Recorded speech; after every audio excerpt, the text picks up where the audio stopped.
Chat, I hate to inform you all, but a brave American warrior has had his life, well, I wouldn't say cut short, but he's had a timetable put on how long he has left.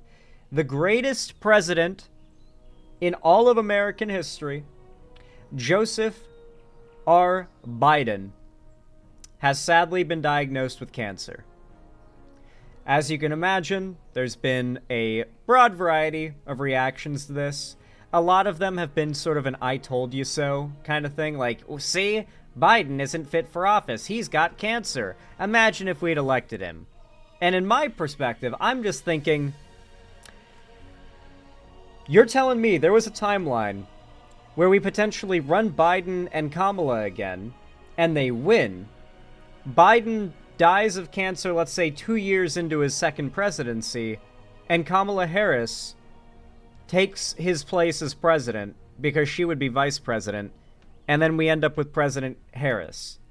You're telling me that this was a thing that could have happened, and we threw that opportunity right out the window. We just had to go and fuck it up. Fantastic. Regardless, though, there's been a broad variety of reactions. As you can imagine, you've got the people who are more liberal that are quite sad about it, and I'd say I am actually quite sad about it. I quite liked Biden. He wasn't perfect, but as far as American presidents go, I think he put in the effort to actually do a good job, and something that just really stuck with me was how little credit he got for it. You know, that stuck with me. I'm surprisingly sad, right? I didn't expect I would be as sad about it as I am. But as you can imagine, you've also got, your average anti-Dem lefties that have been celebrating it and making, great light of it. And that's going to happen, of course. People are going to, make their jabs and jokes. But, man, the way the right has reacted has been particularly disgusting. Now, funnily enough, Donald Trump himself was actually fairly reasonable in his statement after the announcement. Like, essentially, he put out a statement saying he mourns Joe Biden's situation and he wishes him the best and hopes him to be well and everything. Like, he probably didn't write that tweet, to be fair, but so far from what I've seen, Donald Trump hasn't himself come out with some unbelievably disrespectful statement in regards to this, though I wouldn't put it past him to make my statement now untrue in the near future. However, MAGA has been really having a good time with this story. Obviously, they've been, doing the whole, haha, Biden's got cancer, haha, he's gonna die. They've been doing that. But on top of that, they have been sowing conspiracy theories, weaving webs of lies to try and push bizarre claims about the Bidens and about the Democrats in an attempt to try and hurt Biden and the Democrats even now. And one of the most disgusting examples of this is the story that I've been sent in my Discord today. Jill Biden, quote, could face criminal charges following ex-president's cancer diagnosis, unquote. The Justice Department official made a suggestion on social media, prompting others to express their support. Jill Biden, that is Jill, not Joe, Jill Biden, could face criminal charges if she helped to cover up her husband's health decline, a Department of Justice official has suggested. This is, of course, a conspiracy theory that they have been pushing for a while, that Joe Biden's health has been on a steep decline that's been covered up. Meanwhile, it's such a bad cover-up. We're always talking about how bad Biden's health clearly is. There's not been any cover-up. It's just been very obvious where Biden's health has been for the last 6 years. Leo Terrell, who works in the department's Civil Rights Division as senior counsel to the Assistant Attorney General, made the suggestion in a post on X. Elder abuse, criminal charges, ? He wrote, sharing a picture of the former First Lady behind a desk on Air Force One. It comes amid mounting speculation that Joe Biden's inner circle attempted to keep secret his cancer diagnosis and declining cognitive ability during his time in office. You know what's so funny about this is literally a week ago we watched him go on a live interview, and he was like pretty with it. He was answering questions and explaining why tariffs are stupid in this instance, but sometimes good when used surgically. Like, it was a good segment. I mean, he's not cognitively declined to the point where he can't explain tariffs and why Trump's economic policy is shit. But this is the guy who is supposedly backing this within our government. Elder abuse, criminal charges, like some kind of clickbait YouTube title. Genuinely disgusting behavior. They want to make him afraid that once he dies, they're going to come and arrest his wife. I guarantee you that's the plan. They want Biden to die afraid that when he's gone, they're going to come after his wife. That is their entire goal, I swear. I guarantee it. On Sunday, President Biden's office announced that he had an aggressive form of incurable prostate cancer that has metastasized to the bone. The 82-year-old sought medical attention after experiencing urinary symptoms, his spokesman said. Some have suggested the apparent sudden diagnosis would have been spotted sometime before it was made public, given the seriousness and advanced stage of the cancer. I don't know, man. Old fucking dude having a hard time urinating might take a little while before he goes to get that checked out. Might just assume, yeah, well, it's about expected. Mr. Terrell also published messages written of support by other users in response to his suggestion the former First Lady should face charges. Elder abuse is a form of domestic violence, and Dr. Jill Biden has a lot of explaining to do about her part in defrauding the American people and taxpayers, one ex-user wrote, whom Mr. Terrell reposted. I will never wish Joe Biden physical harm despite my personal political views. Too bad his own family compromised his well-being, another wrote. Joe Biden is the oldest serving president in U.S. history and was given a clean bill of health by his doctor last year. Last February, Dr. Kevin O'Connor said there were no new concerns within the president's physical and mental condition. Allegations that those closest shielded the public from the extent of Mr. Biden's mental decline while serving as president have been... I love how this article only refers to him as Mr. Biden. I was confused about that, and then I realized this is telegraph.co.uk, which is a conservative outlet. To the closest shielded public from the... according to the authors Jake Tapper and Alex Thompson, the president at one stage forgot the name of actor George Clooney and was closely managed by his wife, who allegedly protected the president from criticism and finished his thoughts for him. That is phenomenal. He forgot the name of actor George Clooney, and... listen, I'm not saying he doesn't have mental decline. I'm just saying, like... What? Really? Forgetting an actor's name is cause to believe that he has severe mental decline? Oh no, he forgot about George Clooney. Throw his wife in prison now. The book does not mention or allude to Mr. Biden's recent cancer diagnosis. Donald Trump fueled speculation on Monday. Of course he did. Never mind. I guess he hasn't been, respectful about it. Donald Trump fueled speculation on Monday that Mr. Biden's cancer diagnosis may have been covered up, saying he was surprised the public was not told about his predecessor's condition earlier. God, I can't speak today. I got mush mouth. Suggesting that the annual screening undertaken by Mr. Biden when he was president should have picked up signs of disease. Mr. Trump added, if you take a look, it's the same doctor that said Joe was cognitively fine. There are things going on the public wasn't informed of. Mr. Trump, who spent much of the 2024 election campaign bashing President Biden's cognitive fitness, had said in a statement on Sunday that he was saddened by the diagnosis. It is kind of bizarre to me that this is how evil they're willing to be to someone who's not even really involved in politics anymore. Like, yeah, Dr. Jill Biden does occasionally appear in public speaking events and stuff, but I don't think she holds office, as far as I'm aware. So it's just so weird and just clearly spiteful to try and prosecute the wife of the last president while the previous president himself is basically on his deathbed. Like, the whole point of this is to make him fear that when he dies, he won't be around to offer any form of protection for his wife anymore against political persecution, which is what this is, clearly, by the way. political persecution. Chuds are going to deny it, as they always do. They always play defense for this stuff. You know, when it hurts the left, it's good. When it hurts the right, it's bad. If it helps the left, it's bad. If it helps the right, it's good. That kind of thing. But this is clear political persecution. It's a lawfare.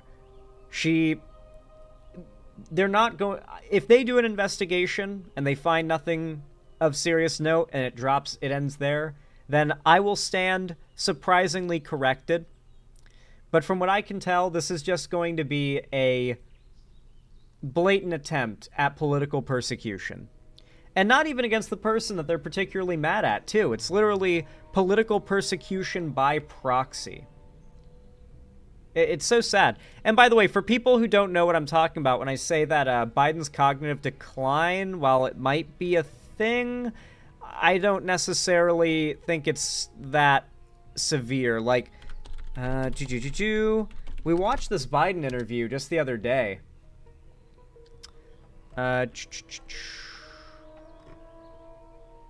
Of course, the news media is all about Biden having cancer right now. DOJ releases audio of Biden-her interview showcasing apparent mental lapses. Okay, so apparently this is an interview that shows Biden's apparent mental lapses. Okay, let's see if there's good evidence for it. This is the kind of stuff I was hoping to see. All right, let's go. Scott, the DOJ has also released the full audio of an October 2023 interview with former special counsel Rob. What does prostate cancer have to do with mental decline anyway? Plenty, actually. Any kind of cancer that you get is likely to kill you by actually metastasizing, as they say, to the rest of your body. So, for instance, a very common form of cancer is lung cancer. It oftentimes metastasizes or spreads to the heart, the bones, the stomach, everywhere around it and all throughout the body, and eventually the brain. And once it gets to the brain, the tumors start essentially turning it into Swiss cheese and liquefying parts of it. It's very disgusting and awful. But yeah, like when you have cancer of any kind, the idea that it spreads to the brain or metastasizes in the brain and starts doing what that kind of thing would do to the brain, that there might be cognitive decline. That's a completely reasonable suspicion, considering we know he has cancer. Robert Hur and then President Joe Biden. The interview was part of an investigation into the criminal mishandling of classified records. It also showed Biden had some apparent lapses in memory. Let's take a listen. 1 month ago died, May 30th, 2018. Didn't we already know about this one? I think it's 2015. I'm not sure the months are, but I think that was Trump gets elected. I remember hearing about this, that he forgot the exact date that his son Beau Biden died. And, that sounds fucked up because, oh my God, his son died. How could he forget the date of his son's death? How could you ever do that? And it's there's a lot of people whose birthdays I can't remember. You know, I got to set them on calendars and, that matters a lot to me. You know what I mean? Happy birthday, Zan. You know, it's... I don't know. I don't really consider that a sign of severe cognitive decline so much as just an old man moment. It was 10 years ago. It's not weird. Yeah, I can definitely see why people would consider that weird. But also the guy in the room with him on the call just said, I think it was May, but I think it was 2015, but I don't remember the month. The other guy, is the unidentified speaker also having cognitive decline? 2015 he died. 2015. I think it's 2015. I'm not sure the months are, but I think that was Trump gets elected in November of 2017. 2016. That's a bad one. Okay. Not knowing what year the election was is a bad one, though. I'll give him that. 2016. All right. So, why did I have 2017 here? That's when you left office, January of 2017. Okay. And so, Scott, after... It sounds like he had a piece of paper in front of him where he mixed up two things. But yeah, he doesn't sound like he's got all of his shit together there for sure. After that interview, Hur called Biden a sympathetic, well-meaning elderly man with a poor memory. He didn't bring up charges against a former president. What does releasing this audio prove for the DOJ? This audio had been sought by any number of parties, media organizations, conservative watchdog groups, including the Heritage Foundation, Judicial Watch, very closely aligned with President Trump. The transcripts of that interview had been released some time ago. But what I find so amazing is that Joe Biden was such a good president. The most they could possibly go after him for is the idea that he was being mistreated during cognitive decline. Like, they're so desperate. Like, the media, even on the left, is so desperate to try and fuck with Biden, even his legacy, that they're, like, going after his wife. They're trying to, like tarnish his reputation even after he comes out of office. And what's so amazing about that is the fact that, like, he was called Sleepy Joe over and over and over again. And I think people forgot throughout Joe Biden's entire presidency, you could actually sleep at night, you know? That's why he's called Sleepy Joe. You could sleep at night knowing, you know, shit's not great, but it's not going to go to absolute hell overnight, right? Now, I find that that's a lot harder to say is the case. It's wild how much people were, like, upset by boring Biden and chose to go back to the insanity of a Trump presidency again, you know? I don't know. I just think it's amazing how little they have to go after him for. Like, this is the big, like, scandal, I guess. there were lawsuits filed trying to get the audio pried free. It was leaked at some point late last week to a news service which posted some excerpts, then posted all of it. Now the Department of Justice has released all 5 hours of the raw audio publicly facing. It's now actually on the Department of Justice's website. I like it raw. You listen to all of it. Pause. It takes about 5 hours. You hear the excerpt you just showed and that has been showed before. You also hear some different exchanges, including at one point, like the 4th hour, there's humor. The president joking, and the special counsel staff or the attorneys in the room heard laughing. 5 hours of conversation have many different things, but there was an argument this needs to be out in the sunlight, and now unequivocally it is. And Scott, I also want to ask you about this because the Justice Department has just announced it is dismissing lawsuits against police departments in Louisville, Kentucky and Minneapolis, Minnesota. These Biden-era suits accuse those police departments of unconstitutional policing practices related to the... Isn't that interesting? Biden was making a push for these racist and like abusive police departments to have justice done. And all of a sudden, not only are these getting shot down and undone, retracted, but Biden's getting slandered by the media across the board. I'm sure there's nothing to think about there.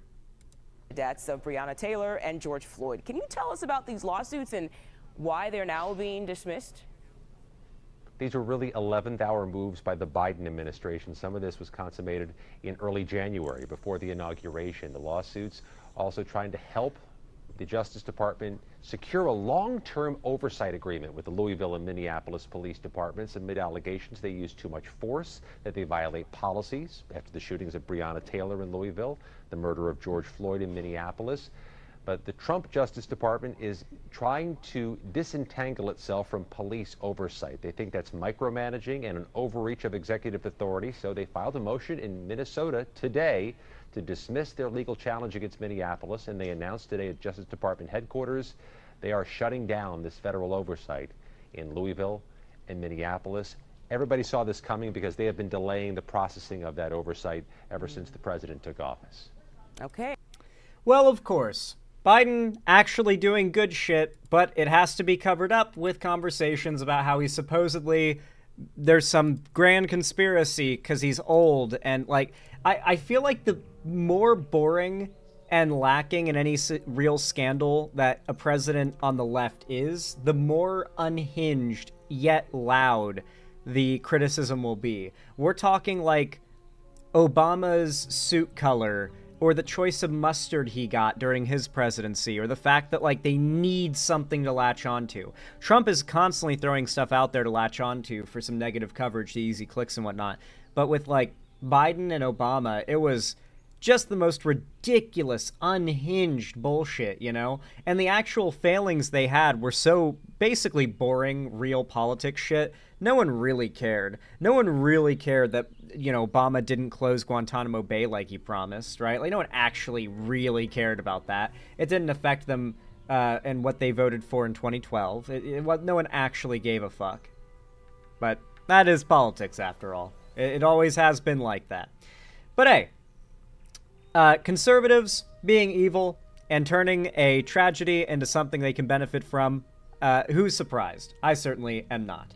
Regardless, though, if you enjoyed this video, or this segment, and you want to support the channel and my content, then please consider leaving a like, whether you're watching this live or when this goes up as its own video in the future. Every single thumbs up boosts the channel in the algorithm. It's totally free to do it, and it only takes half a second, so I really appreciate it. And of course, if you want to go the extra mile, you can also leave a comment down below. In fact, you should comment, "Long live Biden," if you want to let me know you watched this far. It also really helps the channel, so I appreciate it. And of course, if you want to see more from me in the future, be sure to subscribe and ring the bell icon to turn on all notifications so YouTube actually tells you when I go live or upload a new video in the future. And if you want to see more from me on other platforms, I've got my social medias linked down below, including my fan Discord, which is the main hub of my community and fan base, where I host weekly events on Fridays. And, you know, we do watch parties, movie nights, call-in streams, gaming nights, all sorts of cool stuff. So I hope you consider joining. I also announce all my new uploads and streams there, so if YouTube fails, at least that won't. And of course, finally, if you want to support me through, like, financially, help me keep the lights on and a roof above my head here at the Xander Hall studio, then please consider donating, subscribing, or gifting someone else a sub on my website, xanderhall.com/live. And if you want to go the extra mile and support me on other platforms, you can do so on YouTube, Twitch, Streamlabs, Stream Elements, Patreon, or you can even buy some custom Xander Hall merch through the Streamlabs link down below. Regardless of how you support me, though, thank you so much for watching, and as always, I hope to see you again soon.